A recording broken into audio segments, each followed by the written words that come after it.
অনেক মা বোনেরা কোরবানি উপলক্ষে কোরআন খতম করেছে, আল্লাহ তাদের খতমে কোরআন তুমি কবুল মঞ্জুর করো।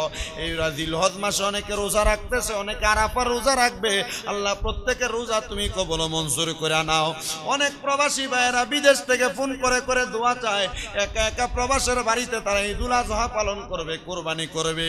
বাড়ি ঘরের মধ্যে মা বাবা হারাইয়া অনেক সন্তানেরা প্রবাসের বাড়িতে বড় কষ্ট করে কোরবানির ঈদটা যাপন করবে রে আল্লাহ। যে প্রবাসী ভাইয়েরা দেশ বিদেশ থেকে দোয়া চায় রে আল্লাহ, প্রত্যেকের খাস দোয়া তুমি আল্লাহ কবুল আর মঞ্জুর করে নাও।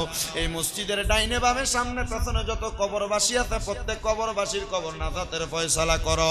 যারা দোয়া চায় প্রত্যেকের দোয়া কবুল ও মঞ্জুর করে নাও। সালমা বেগম নামক একজন মা জননী দোয়া চাইছো ওনার সন্তানের জন্য কবুল ও মঞ্জুর করো। রাব্বুল আলামিন লন্ডন থেকে মনোরা খাতুন আমার ভাইজান ফয়সলের বিবাহ হয়েছে, দোয়া চাইছে, ওনারও কবুল ও মঞ্জুর করো। ওনাদের দাম্পত্য জীবন সুখে